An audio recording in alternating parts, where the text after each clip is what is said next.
देखिए, drift velocity के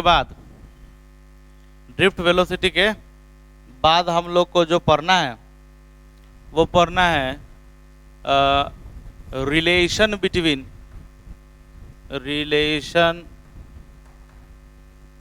between drift velocity and electric current.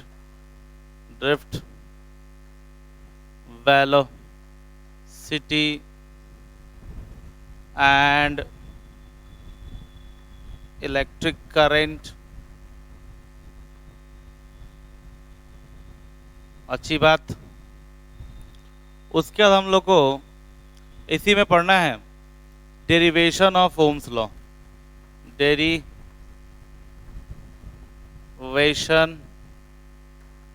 Of Ohm's law. तो देखिए ज़रा, हम लोग देख रहे हैं कि ये जो कंडक्टर है, ये कंडक्टर है, हम लोग ने ऐसा माना है कि इसके पर unit volume number of charge career वो कितना है, वो n है। तो ये देखिए, ये कंडक्टर है और हमने क्या किया, इसे ये बैटरी से पहले जोड़ दिया। बैटरी से जोड़ने से भाई क्या हो गया, बैटरी को जोड़ने से हम लोग को मालूम है हायर पोटेंशियल से lower potential electric field set कर गया। हायर पोटेंशियल से lower potential electric field set कर गया और इलेक्ट्रॉन जो है इस डायरेक्शन में मूव करने लग गया। ये सारा इलेक्ट्रॉन जो है वो क्या हो गया, इलेक्ट्रिक फील्ड के अपोजिट डायरेक्शन में मूव करने लग गया। अच्छी बात। करंट क्या होता है, करंट जो है इलेक्ट्रॉन के मोशन के अपोजिट डायरेक्शन में होता है, तो हमारा करंट जो होगा वो इसके मोशन के अपोजिट डायरेक्शन में होगा। अच्छा, इलेक्ट्रिक फील्ड सेट कर चुका है। माना कि इस तार का जो क्रॉस सेक्शन है वो a है और इसका लेंथ जो है वो l है, और ये इलेक्ट्रॉन्स जो हैं उसके पास जो एवरेज वेलोसिटी है वो कितनी है, वो है ड्रिफ्ट वेलोसिटी के बराबर। तो अगर मान लिया जाए let number of charge career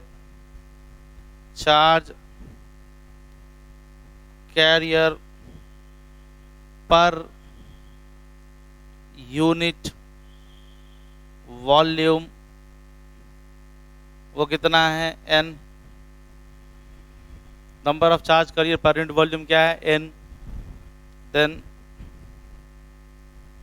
number of charge career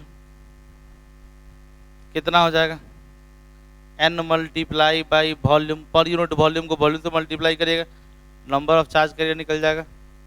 तो क्या हो गया, n मल्टीप्लाई बाई वायर का वॉल्यूम एरिया इंटू लेंथ। अच्छी बात है। अच्छा, तो चार्ज कितना हो जाएगा, Q इज इक्वल टू क्या होता है, नंबर ऑफ इलेक्ट्रॉन अब मल्टीप्लाई बाई ई ही तो होता है, और चार्ज कैरियर कौन है, इलेक्ट्रॉन ही तो है। ये क्या है, नंबर ऑफ इलेक्ट्रॉन ही तो है। तो हमने क्या किया, इस नंबर ऑफ इलेक्ट्रॉन को क्या किया, इसमें पुट कर दिया, तो मेरा चार्ज कितना निकल के आ गया, चार्ज निकल के आ गया NaL multiply by E, NaL multiply by E, charge का वैल्यू आ गया। अच्छा, जैसा कि हम लोग जानते हैं, मान लिया ये क्वेश्चन 1 है, जैसा कि हम लोग जानते हैं कि करंट का फॉर्मूला क्या होता है, I is equal to q by t होता है। ये क्वेश्चन 2 हो गया। हमारे पास Q तो है पर हमारे पास T नहीं है, और हम लोग जानते हैं, क्या जानते हैं हम लोग जानते हैं कि टाइम जो होता है, वो होता है डिस्टेंस बाई स्पीड। तो मान लीजिए कि ये इलेक्ट्रॉन इस पॉइंट से इस पॉइंट तक जब आएगा तो कितना डिस्टेंस ट्रेवल करेगा, L डिस्टेंस ट्रेवल करेगा, और स्पीड कितना है, Vd। तो डिस्टेंस L हो गया, स्पीड Vd हो गया। तो मेरा टाइम कितना हो गया, मेरा टाइम हो गया L बाई Vd। इसको इक्वेशन 3 बोला कि पुट 1 and 3 इन 2 पुट कीजिएगा तो क्या हो जाएगा आपका I इज इक्वल टू हो जाएगा NEAL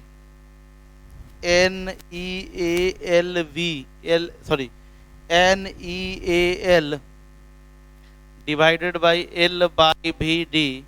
मेरा L से L कैंसिल हो गया, मेरा I कितना हो गया NEAVD। This is the relation between current and drift velocity. ये आपके पास एक अच्छा सा फॉर्मूला है NEAVD, relation between drift velocity and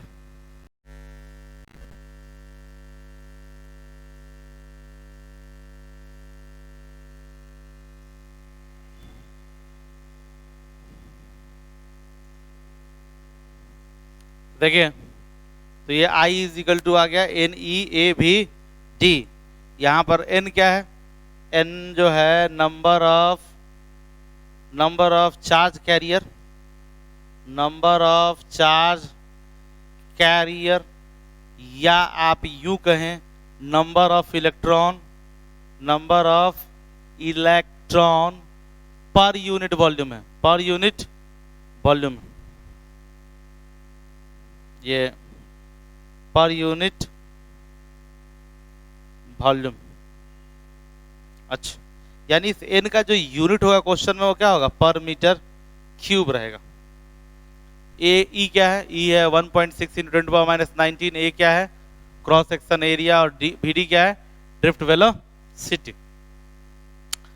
तो हम लोग सवाल ये उठता है कि कल जैसा कि एक वीडियो में मैंने बात किया था कि हमारे पास दो फार्मूला था ड्रिफ्ट वेलोसिटी का।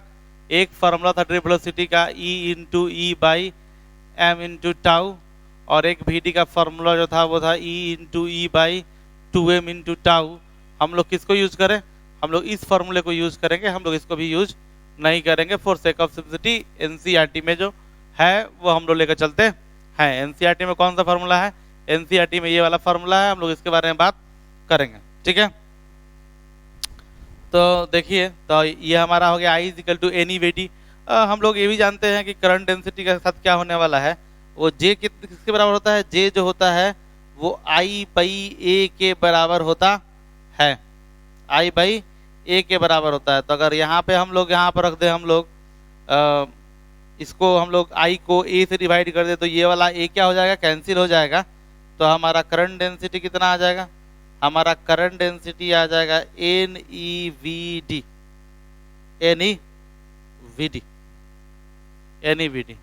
सबको जानता है कि इलेक्ट्रिक फील्ड जो होता है वो वोल्टेज बाई लेंथ के बराबर होता है। तो यहीं से हम लोग पढ़ते हैं डेरिवेशन ऑफ ओम्स लॉ। इसका स्क्रीनशॉट आप ले सकते हैं, नोट कर सकते हैं। अब देखिए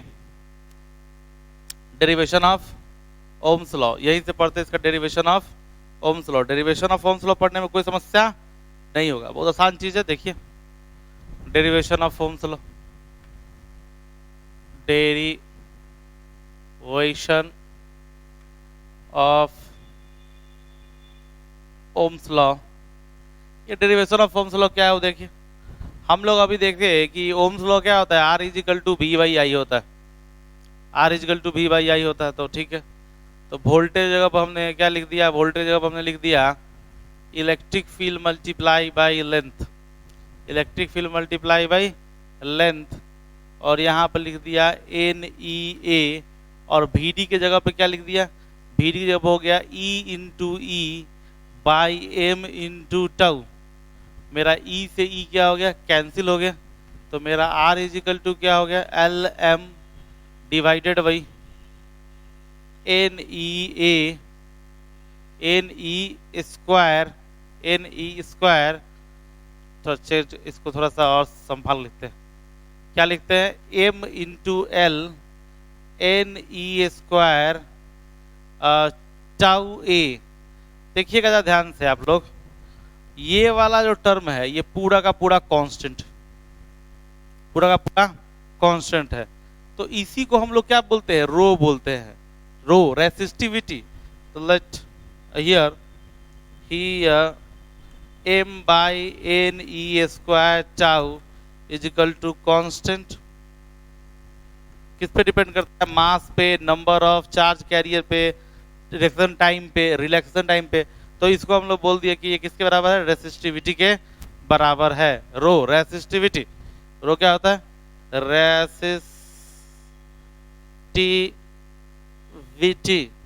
और कितना हो गया? R is equal to rho into L by ये प्रूफ हो गया हमारा, ठीक है। और ओम्स लॉ से हमारा रेजिस्टेंस भी निकल गया, R is equal to rho into L by A भी आ गया। तो ये डेरिवेशन ऑफ ओम्स लॉ। और ये याद रखना है कि रेसिस्टिविटी का वैल्यू कितना है? रेसिस्टिविटी का वैल्यू जो होगा वो rho is equal to m by n e square tau ए होगा। और इसको याद रखना है, या ए टाउ भी बोलता है लोग, इसको ऐसे उल्टा करके बोल सकते हैं ऐसे। ये याद रखना है हमको। देखिए इसको पढ़ने से क्या हुआ? इसको पढ़ने से हमको टेम्परेचर का किसी वायर के रेजिस्टेंस पे क्या असर पड़ेगा वो हमको समझ में आ जाएगा। इससे कैसे? आप देखिए, समझाते हैं आपको कैसे आपको मालूम चल जाएगा। अच्छा एक बात मैं और बताना चाहता हूँ आप लोग को, एक बात और बताना चाहता हूँ। देखिए वो जो लंबा चौड़ा बात हुआ, अगर मैं समझाना चाहूँ कि relation between drift velocity and current, ऐसे भी आप समझ सकते हैं कि कैसे आप इक्वेशन पर जल्दी जल्दी पहुंच जाइए। आप देखिए ध्यान से देखिए, एक मैं वायर के क्रॉस सेक्शन को अगर ले लूं जिसमें बहुत सारा चार्ज है, ई मान लीजिए ये बहुत सारा चार्ज है, और ये क्रॉस सेक्शन जो है मान लीजिए dt टाइम में, dt टाइम में ये क्रॉस सेक्शन यहां से यहां पहुंच जाए, यहां से यहां पहुंच जाए, सारा चार्ज कैरियर कहां पहुंच जाए? आगे पहुंच जाए नहीं। तो इसका जगह लेने के लिए भी कोई ना कोई आ गया होगा पीछे से, क्रॉस सेक्शन, चार्ज का क्रॉस सेक्शन। यहां पे भी कोई चार्ज आ गया होगा dt टाइम में क्रॉस सेक्शन, और ये पूरा भरा हुआ होगा चार्ज से नहीं। तो हमने माना कि इन dt टाइम आपको यहाँ पे ये ड्रिफ्ट वेलोसिटी vd से ये सारा का सारा चार्ज यहाँ से यहाँ पर आ गया है। तो अगर हम लोग मालूम करते let dq charge crosses this cross section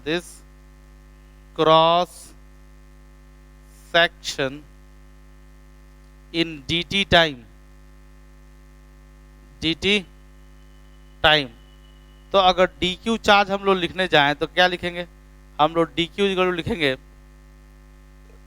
number of charge career n, उस पे electron ne, multiply by volume. तो वॉल्यूम कितना होगा? इसका क्रॉस सेक्शन एरिया a, और ये डिस्टेंस जो होगा, डिस्टेंस किसके बराबर होता है? डिस्टेंस बराबर होता है स्पीड इंटू टाइम के, डिस्टेंस बराबर होता है स्पीड इंटू टाइम के। तो vd इंटू dt, तो vd इंटू dt, ये इसको इधर भेज दीजिए। तो dq बाई dt किसके बराबर होता? NeAVD के। आपका I किसके बराबर हो गया? NeAVD के। इस तरह से भी, इस अप्रोच के साथ भी आप लोग डील कर सकते हैं कि ये dq चार्ज जो है, dq चार्ज, ये डिस्टेंस किसके बराबर है? vd इंटू dt के, vd drift velocity multiply by dt के बराबर है नहीं। तो ये पूरा का पूरा वॉल्यूम जो है चार्ज से भरा हुआ है, और उसमें dq चार्ज है। तो dq चार्ज को हमने लिखा और हमने करंट का डेरिवेशन कर लिया, और उसी को बाद में यूज करके हम लोग ने डेरिवेशन ऑफ ओम्स लॉ बनाया है। इसमें कोई दिक्कत वाली बात नहीं है, काफी आसान बात है, सब समझने वाली बात है।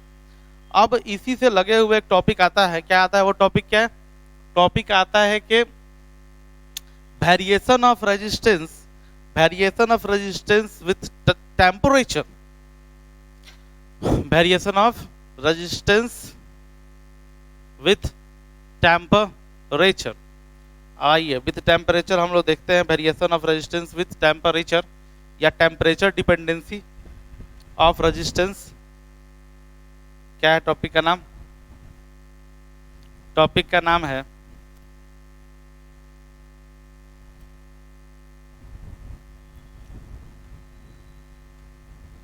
वेरिएशन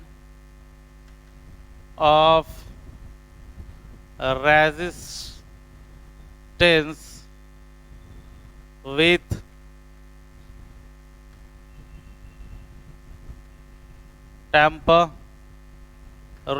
टेम्परेचर के साथ रेजिस्टेंस का वेरिएशन और टेम्परेचर डिपेंडेंसी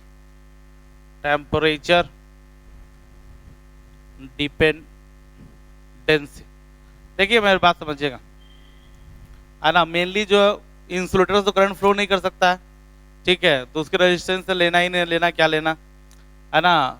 मेनली हमारे पास दो चीज का जो मटेरियल है, मटेरियल जिसमें से करंट फ्लो करता है और हमारे यूज का है, वो कौन कौन सा है, एक है कंडक्टर और एक है सेमी कंडक्टर। कंडक्टर और दूसरा क्या है, सेमी कंडक्टर। अच्छा, हमारे पास जो है रेसिस्टिविटी का फॉर्मूला क्या है, रेसिस्टिविटी का फॉर्मूला है m/n e square tau, n e square tau शायद, हाँ यही था, पहले जो था वो रो इंटू एल, ठीक है यही था, ये ए इसमें नहीं होगा, वो rho into R equal to rho into L by A में चला जाएगा, R equal to rho into L by A, जहाँ रो का वैल्यू कितना था, रो का वैल्यू था m/n e स्क्वायर टाउ, हाँ याद रखेंगे हम लोग, ठीक है। तो ये रो है, ठीक। अब देखिए क्या होता है कंडक्टर में, इन कंडक्टर when temperature increases,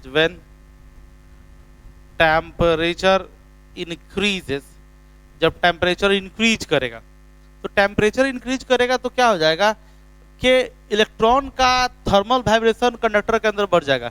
जो ये पहले वो धीरे धीरे ऑक्सीलेट कर रहा था इलेक्ट्रॉन, वो टेम्परेचर को एब्जॉर्ब कर कर क्या करेगा, उसका कोलिजन, उसका क्या हो जाएगा, उसका वाइब्रेशन फास्ट हो जाएगा। और वाइब्रेशन फास्ट होने से क्या होगा कि उसका कोलिजन जल्दी जल्दी होने लगेगा, दूसरे इलेक्ट्रॉन से उसका कोलिजन क्या होगा, जल्दी जल्दी होने लगेगा। और ये जल्दी जल्दी कोलिजन होने से क्या हो जाएगा, जल्दी जल्दी कोलिजन होने से होगा क्या कि ये जो टाउ है, जिसको बोलते हैं हम लोग रिलैक्सेशन टाइम, ये जो टाउ है जिसको हम लोग बोलते हैं रिलैक्सेशन टाइम, टाउ का मतलब क्या होता है, टाउ का मतलब होता है कि tau is average time between two successive collisions ना, एवरेज टाइम है दो सक्सेसिव कोलिजन के बीच का। जब ये इलेक्ट्रॉन जल्दी जल्दी भागेगा थर्मल एनर्जी को या टेम्परेचर को, जो हीट को ऑब्जर्व करके टेम्परेचर आपने बढ़ाया, तो जब ये जल्दी जल्दी भागेगा तो इसका कोलिजन क्या हो जाएगा, फास्ट हो जाएगा। जब कोलिजन फास्ट हो जाएगा तो कौन सा गिरेगा, टाउ गिर जाएगा। ये टाउ जो हो जाएगा वो कम हो जाएगा। जो टाउ कम हो जाएगा तो आपका क्या हो जाएगा, रो जो है वो बढ़ जाएगा, रो जो है बढ़ जाएगा। जब टाउ कम हो जाएगा तो रो बढ़ जाएगा, और रो बढ़ गया यानी कि हमने पाया कि when temperature increases relaxation time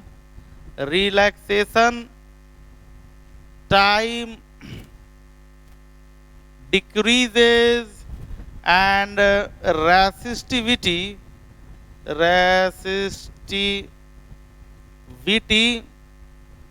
increases। यानी कि हमने देखा क्या, कि टेम्परेचर बढ़ने से रिलैक्सेशन टाइम डिक्रीज करता है, रिलैक्सेशन टाइम के डिक्रीज करने से रेसिस्टिविटी इंक्रीज करता है, और सब कोई जानता है रेसिस्टिविटी इंक्रीज कर गया तो रेजिस्टेंस भी क्या हो गया, इंक्रीज कर गया। यानी कि कंडक्टर में टेम्परेचर के बढ़ने से रेजिस्टेंस क्या होता है, इंक्रीज करता है। तो कहा सर सेमीकंडक्टर में क्या होता है, देखिए एक्चुअली क्या होता है कि कंडक्टर में नंबर ऑफ फ्री इलेक्ट्रॉन्स जो है वो फिक्स्ड, ये क्या है नंबर ऑफ फ्री, ये क्या है फिक्स्ड।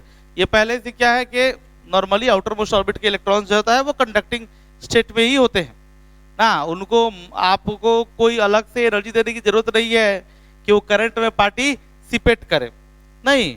ये जो number of electron per unit cube है वो क्या है, कंडक्टर में ये फ्री होता है। पर एट रूम टेम्परेचर इसमें क्या होता है, ये नंबर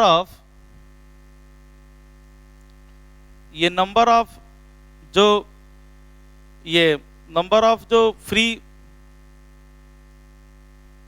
चार्ज कैरियर है, ठीक है, वो सेमीकंडक्टर में 9 के बराबर होता है, सेमीकंडक्टर में 9 के बराबर होता है। जब ये फ्री इलेक्ट्रॉन ही नहीं है तो इसमें करंट कहाँ से फ्लो करेगा?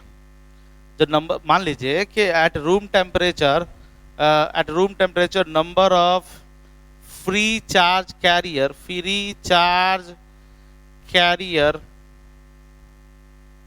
इज नेग्लिजिबल, कोई फ्री चार्ज कैरियर ही नहीं है तो करंट अप्रोक्सीमेटली क्या है? 0 के बराबर, यानी आर क्या है? Approximately about infinity. रेजिस्टेंस बहुत हाई है ना, हम लोग जानते हैं कि आई और आर क्या होता है? इन्वर्सली प्रोपोर्शनल होता है। तो हमने क्या कहा कि रूम टेम्परेचर पे जो number of free charge career होगा वो क्या होगा? नेग्लिजिबल होगा, इसीलिए करंट नहीं, इसलिए resistance infinite. But when you increases the temperature, due to increase in temperature, some bonds between atoms और molecules get breaks, टूट जाता है वो। कुछ बॉन्ड, जैसे कि मान लीजिए सिलिकॉन क्रिस्टल की बात करें हम लोग, तो सिलिकॉन में क्या होता है? सिलिकॉन जो है वो कोवैलेंट बॉन्ड बनाता है अपने नेबर एटम के साथ। सिलिकॉन क्या है? सेमीकंडक्टर है, इस तरह से कोवैलेंट बॉन्ड बनाता है, ठीक है। तो जब आप टेम्परेचर, कोई फ्री चार्ज कैरियर नहीं है, सारा आउटर मोस्ट इलेक्ट्रॉन जो है वो क्या है? कोवैलेंट बॉन्ड में पार्टिसिपेट कर रहा है। लेकिन जब आपने क्या किया कि टेम्परेचर बढ़ाया, तो टेम्परेचर बढ़ाने से क्या होगा? कुछ कोवैलेंट बॉन्ड टूट जाएगा, और जब कुछ कोवैलेंट बॉन्ड टूटेगा तो वो करंट में पार्टिसिपेट करेगा। यानी कि आपने टेम्परेचर बढ़ाकर करंट को बढ़ाया है 0 से ऊपर, यानी कि आपने रेजिस्टेंस को घटाया है। तो सेमीकंडक्टर में यही बात होता है, when temperature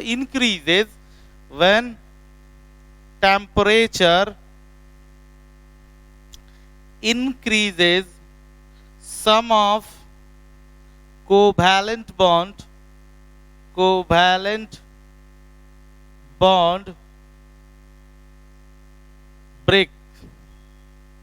breaks, some covalent bond breaks, hence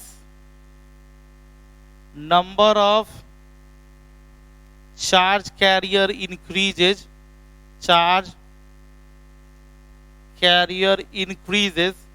जब number of charge career increase करेगा तो करंट क्या करेगा?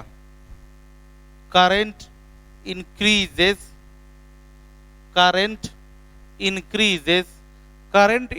किया, इसका मतलब रेजिस्टेंस क्या है? Resistance decreases. तो कहेंगे अरे सर ये क्या है कि ये टाउ भी तो चेंज करेगा, टाउ भी तो घटेगा।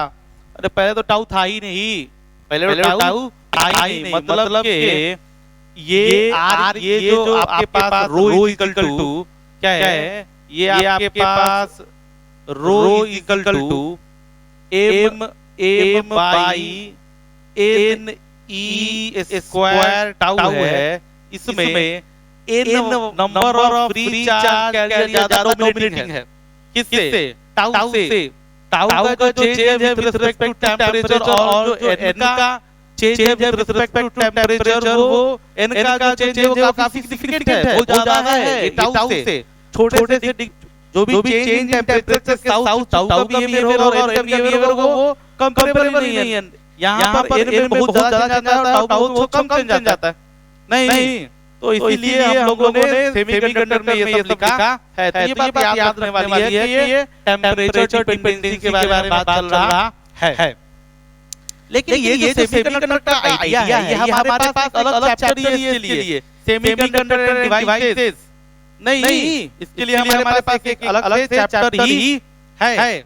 तो हम लोग वहां पर इस चैप्टर में देखते हैं कि क्या होने वाला है। अभी फिलहाल हम देखते हैं कि कंडक्टर के साथ क्या सीन है, नहीं कंडक्टर के साथ क्या सीन है। तो आए एक बात हम लोग देखते हैं कि कंडक्टर के साथ क्या है और वो उसका रेजिस्टेंस या रेसिस्टिविटी टेम्परेचर को कैसे रिस्पॉन्ड करता है। इंक्रीज इन टेम्परेचर और डिक्रीज इन टेम्परेचर और चेंज इन टेम्परेचर कैसे रिस्पॉन्ड देता है, तो ये हम लोग को देखने जाना है। देखिए ध्यान से,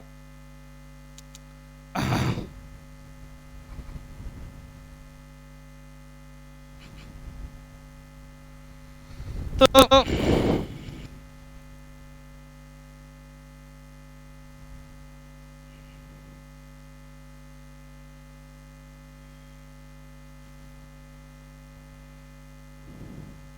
इन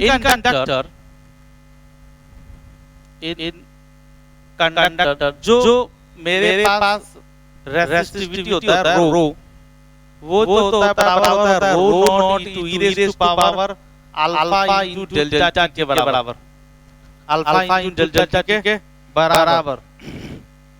अब सवाल ये होता है कि ये क्या है ना, तो ये फॉर्मूला जो है, ये फॉर्मूला जो है, आप जब बुक्स पढ़िएगा तो आपको फॉर्मूला मिलेगा, पर फॉर्मूला का डेरिवेशन आता कहां से है, ठीक है, तो फॉर्मूला का डेरिवेशन आता कहां से वो आपको मैं बताऊंगा, ठीक है।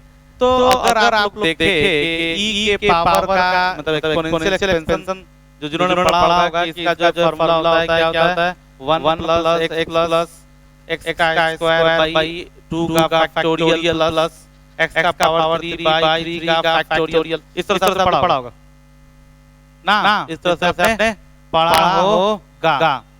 तो कहता क्या है कि अगर बहुत ही ये बहुत छोटा क्वांटिटी, ये बहुत ही छोटा क्वांटिटी अल्फा इन डेल्टा जो बहुत छोटा ही क्वांटिटी, ये वाला टर्म होता है ये काफी बड़ा आएगा आपको, ये वाला टर्म जो क्या आएगा आपको बहुत बड़ा आएगा, है ना। तो हम लोग इसको क्या करते हैं, हम लोग इसको लिखते हैं इस तरह से rho equal to rho naught into 1 plus alpha into delta t, ठीक है।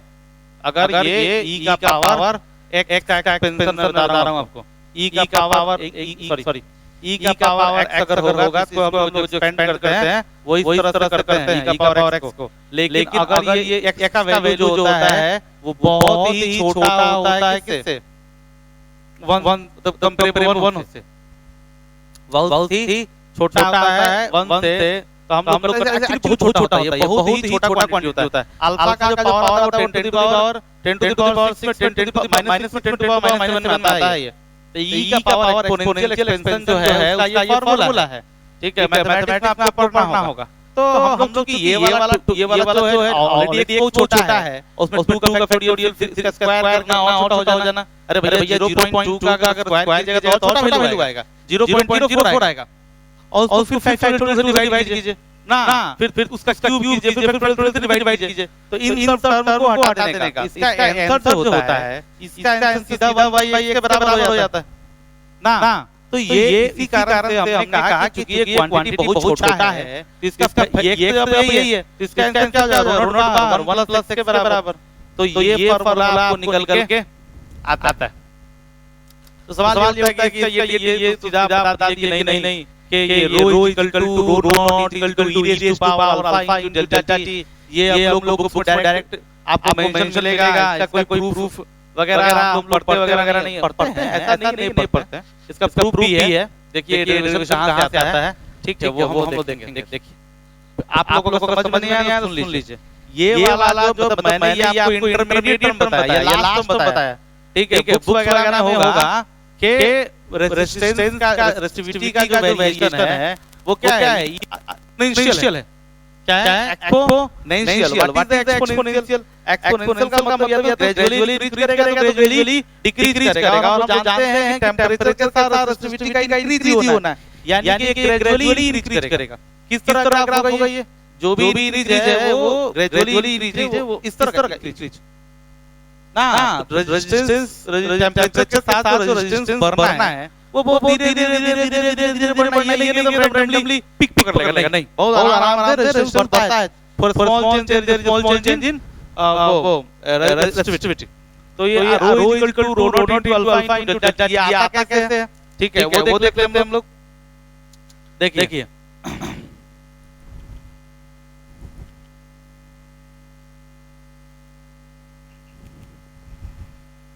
देखिए कि अगर हम लोग स्मॉल चेंज निकालने जाएं किसी भी रेसिस्टिविटी में, ठीक है, तो क्या होगा, वो डायरेक्टली प्रोपोर्शनल होगा किसके, ओरिजिनल रेजिस्टेंस या इनिशियल रेजिस्टेंस के।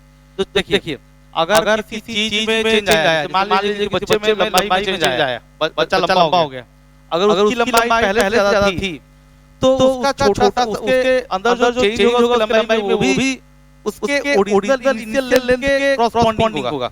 और जो चीज पहले ही छोटा है, जो चीज पहले से छोटा है तो उसमें जो चेंज आएगा वो कम ही आएगा, जो चीज पहले लंबा है उसमें जो चेंज आएगा वो क्या आएगा, ज्यादा आएगा। तो ये कहता है कि अगर किसी भी रेसिस्टिविटी में चेंज आया है टेम्परेचर के साथ के कारण, तो इनिशियल जो उसका रेसिस्टिविटी है उस पे डिपेंड करने वाला है। बोलते हैं in conductor change in resistivity, change in resistivity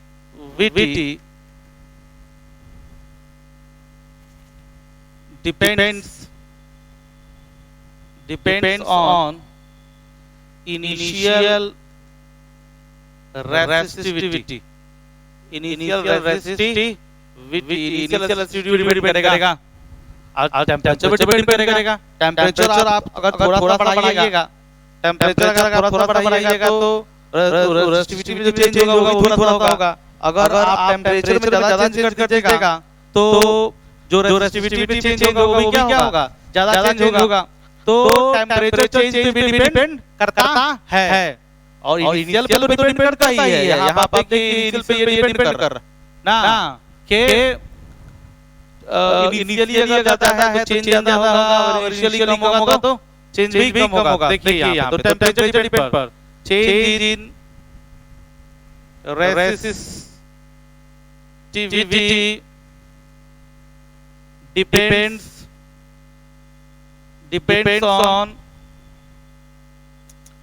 on what? Depends on change in temperature. Change in temperature. ठीक, तो change in temperature तो dp पे change, dp क्या होगा, dp proportional to dt, change in temperature। अब इन दोनों बातों को एक साथ लिखिएगा, इक्वेशन 1 और इक्वेशन 2 को, ठीक है। तो ये क्या होगा, dp directly proportional to rho naught into dt। अब इसको बराबर करने के लिए हम लोग कांस्टेंट लिखेंगे from equation 1 and 2, from equation 1 and 2। देखिए अब इसको dp इक्वल टू क्या हो गया, dp equal to alpha into rho naught into dt। Sir ये और ये सेम चीज है क्या, नहीं, ये प्रोपोर्शनल का साइन है और ये अल्फा का साइन है, ध्यान देने का, ठीक है। तो अभी यहाँ पे हम लिखते हैं ये dp by rho naught is equal to alpha into dt, alpha into dt। अब ये इंटीग्रेशन में चला गया, इंटीग्रेटिंग बोथ साइड करना पड़ेगा, और जब दोनों साइड इंटीग्रेशन कीजिएगा तब जो है आपका मामला जो है आगे बढ़ेगा। देखिए तो इंटीग्रेटिंग बोथ साइड, तो इंटीग्रेटिंग बोथ साइड में चले जाएं, integrating both साइड चले जाएं, तो इंटीग्रेटिंग बोथ साइड चले जाएंगे तो क्या मिलेगा हम लोग को, ये हो जाएगा ये रो नॉट का पावर -1 ना, -1 क्या लिख दीजिए इसको, ये बाई रो नॉट। अच्छा उसके बाद ये रो नॉट लिखा है मैंने, ये इनिशियल पे डिपेंड करता है ना, सही कह रहा है ये, ठीक है। और ये कहां से, ये रो होना चाहिए, पहले जो रेसिस्टिविटी उस पे डिपेंड करता है, ठीक। अब देखिए और ये कहां से शुरुआती से फाइनल तक, और यहाँ पर अल्फा इनटू dt, ये शुरू में कोई टेम्परेचर रहा होगा T नॉट से लेकर T तक, नहीं तो आप देखिए कोई पढ़ा मैथ जो पढ़ रहा होगा वो पढ़ा होगा dx by x equal to log x, पढ़ा होगा लोग, तो हम लोग लिख सकते हैं log रो। अब वैल्यू कहां तक, रो नॉट से लेकर रो तक, और यहाँ पे अल्फा बाहर टी का टेम्परेचर T नॉट से लेकर T तक, तो ये क्या हो जाएगा log rho minus log rho naught is equal to alpha into t minus t naught t minus t naught log m minus n है तो लॉग एम बाई एन होगा rho by rho naught is equal to e to sorry alpha into delta t और यहीं पे क्या कीजिएगा यहीं पे एंटी लॉग ले लीजिएगा एंटी लॉग जैसे ही आप एंटी लॉग लीजिएगा ठीक एंटी लॉग लेते क्या हो जाएगा लॉग हो जाएगा गायब और वो चला जाएगा rho by rho naught equal to e raise to power alpha delta t e raise to power इधर क्या हो जाएगा इधर एक्सपोनेंशियल आ जाएगा और मेरा रो इक्वल टू क्या हो जाएगा ये rho naught e raise to power alpha delta t हमारा क्या आ गया हमारे पास आ गया रेसिस्टिविटी वीटी और वही अगर मान लीजिए कि ये बहुत ही छोटा हो ठीक है तो e का पावर x का जो एक्सपेंशन होता है वो क्या होता है 1 plus x if x is very small x is very small अगर x बहुत छोटा हो तो हम लोग क्या लिखते हैं rho is equal to rho naught into 1 plus alpha into delta t where alpha is thermal coefficient of resistance thermal coefficient of resistance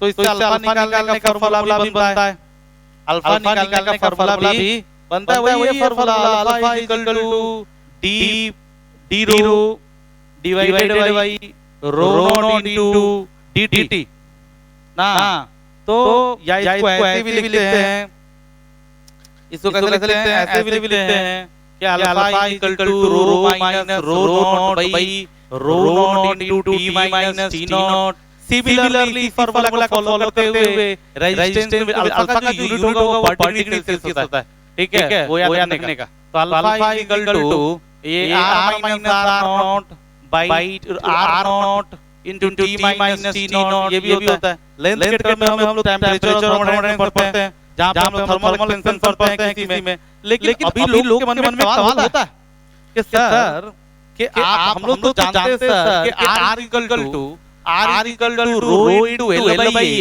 जब टेंपरेचर बढ़ेगा तो रेजिस्टिविटी बढ़ेगा साथ में लेंथ भी बढ़ेगा ठीक है और लेंथ बढ़ेगा तो एरिया क्या घटेगा देखिए जो डायमेंशन जो अल्फा का फैलाव है टेंपरेचर के साथ थर्मल कोएफिशिएंट का वो ज्यादा है मतलब थर्मल कोएफिशिएंट का जो रिएक्शन है जो टेंपरेचर के साथ रेजिस्टेंस जो वेरिएशन है वो ज्यादा है पर टेंपरेचर के साथ डायमेंशन का वेरिएशन लेंथ का बढ़ जाना एरिया का घट जाना ठीक है ये बहुत ही कंपैरेबल नहीं है बहुत कम है नहीं होता है 20 डिग्री के लिए ये रेजिस्टेंस जो चेंज हो या ये रेजिस्टिविटी भी चेंज हो ज्यादा हो लेकिन 20 डिग्री के लेंथ में जो चेंज हो उतना नोट नहीं किया जा सके बहुत कम चेंज हो लेंथ में बहुत कम चेंज हो एरिया में इस कारण से मेरा कहना है कि आप लोग जब थर्मल कोएफिशिएंट की बात करते हैं जब टेंपरेचर बढ़ने पर रेजिस्टेंस बढ़ने की बात करते हैं